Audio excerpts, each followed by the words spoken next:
right, so now the other eggplant. So the other eggplant is either a purple or the white, and you can treat all eggplants virtually the same. These are a little firmer because a little early in the season, but by the time you have them in your basket, they'll be perfectly ripe. So what we're gonna do with these is we're gonna cut them into squares, a big square. We have some onion that we're going to dice, of course some garlic, some beautiful fresh tomatoes, and just for you to know, tomatoes should never go in the refrigerator. They lose half of their flavor when you refrigerate them. There's an enzyme inside that just turns the flavors off, and they do not come back when you bring them back out of the fridge. So never refrigerate them, just keep them on the counter. We have some fresh basil. We're gonna use a little mozzarella pearls, some spaghetti, and then right now is the time to buy at your local grocery store some freshly squeezed olive oil. Really yummy and delicious, very good for you, unfiltered, so it has a lot of nutrients in it as well. So I'm gonna do all the prep, and then I'll be right back when it's time to go and cook.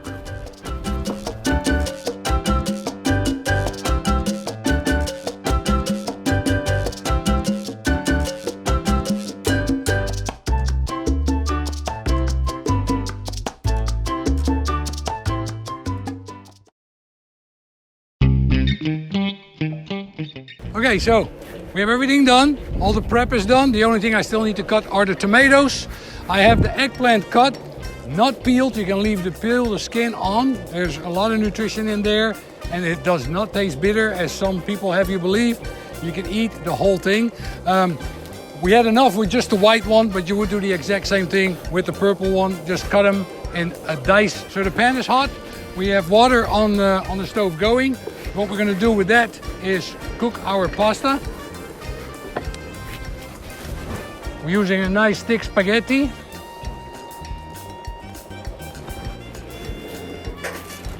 There we go. Put the lid on for just a little bit so it stays nice and warm, and then we'll take it off. Then we're gonna put the flame back on. The wind sometimes gets the best of me. There we go. We're using the good quality olive oil, because part of the oil we're going to eat, so we want to make sure we use the good stuff. You really don't want to use the vegetable oil or anything like that. Then we take our onions, and a lot of the time Italians don't really color their vegetables, but there are some exceptions, and this is one of those times.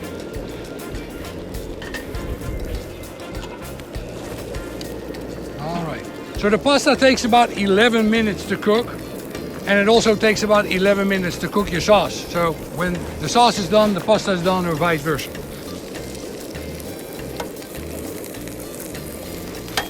There we go.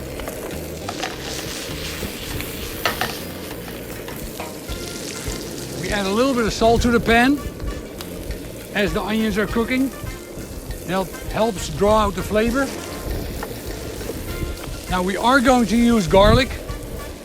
But since we're going to brown the onions, we will not add the onions until later. So we'll do not burn the onion, the garlic, and get that bitter flavor. By the way, if you ever have anything that is a little bit bitter, a lot of people think that you should add sugar to it, but sugar really doesn't help remove the bitterness. The best thing to do is to add a little salt. To give you an idea, if you have real bitter chocolate or real bitter caramel, they use sea salt for that.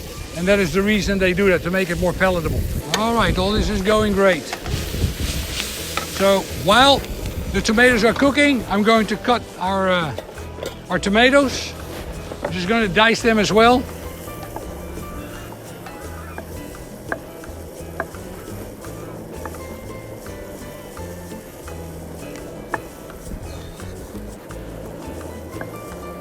Of course, don't forget about your onions. Make sure you keep an eye on them. You see they start to color. Give them a little toss, or with your spoon, give them a little stir. This recipe will feed 4 people, so it's perfect for a family of 4. That's why I'm using 2 tomatoes, 1 whole onion, and then the 1 eggplant. So an eggplant this size is enough to feed 4 people. So our onions are starting to brown. There we go, they have a beautiful color.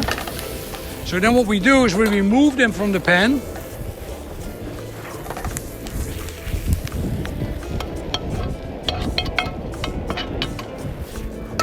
And then we add our eggplant.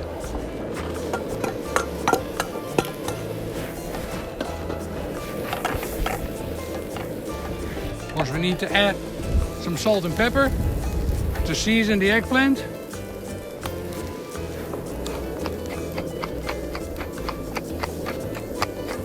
And it is the property of eggplant that absorbs the oil, so you'll have to add some more oil to the pan. If you like to make this spicy, you can add little chili flakes to it, the ones like you get with a pizza box. Those chili flakes go well in here. Or you can use a fresh chili, or if you have Fresno peppers or red jalapenos, that works really well in this dish as well. So now what we want to do is brown the eggplant. Once the eggplant starts to brown, the rest of the ingredients go in, we toss it all together, and then our pasta will be done, and we add that to the pan as well. All right. Oh man, it's hot, but it's good. It just came off the pan, so, you know. All right, so now it's time to add the tomatoes.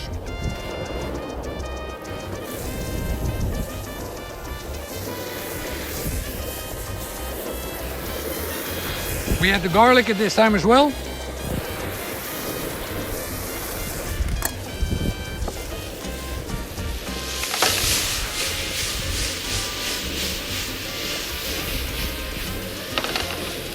And then the onions can go back in.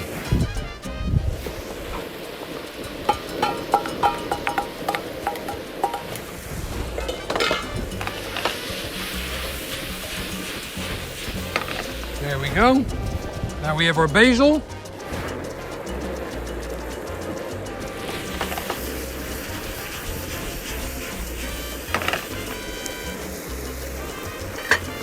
Okay, now we need to make sure that the pasta is cooked. The way we do that is not by throwing it against the wall. Number one, we don't have a wall. And number two, that doesn't really work. Just remember, if it sticks against the wall, it's overcooked. Another minute or so, and we'll be done. So in the water, we just have salt and water, that's it. No olive oil. That's an old trick that people like to use to prevent the pasta from sticking. That doesn't work. The oil floats on top, the pasta's in the bottom. It's not gonna prevent it from sticking. What it is gonna prevent it from doing is when you take it out of the water, it will coat itself with that oil, and then it cannot absorb the sauce. The pasta is porous, it is made to absorb the sauce. So the oil is in your sauce, not in your boiling pan. All right, that was about a minute. So then we take the pasta directly from the pasta water into our pan. No straining, no rinsing. We put it directly in the pan. That adds a nice little pasta water to our pan, which adds a little bit of starch that makes everything stick together. And don't worry if you can't throw it like this. You will, just keep practicing. Make sure you got a mop ready. But you can just use your tongs to do that. So we have everything coated. So now the final thing we're gonna put in are our mozzarella balls. So you just drop those all over the place. And if your pan is a little hot and dry, add a little bit more pasta water to it. There. And then we put the lid on and we give it another minute. That will make sure that the pasta is cooked all the way. It starts absorbing all the flavor. And of course your cheese melts and makes a beautiful sauce. So meanwhile, let's get a plate ready and be patient. I know you want to see it, but we have to wait just a little bit. We can turn this one off. So that was about a minute. So then we take the lid off. You see the cheese balls are starting to melt. And all you have to do is fold it in. That makes all the cheese melt. There we go. And then we take our noodles, lay them on the plate. Then we add our tomatoes, onions, cheese, and of course, most importantly, the eggplant. Then we add a little fresh olive oil just to flavor it back up. And there's your dish, ready to go. Enjoy!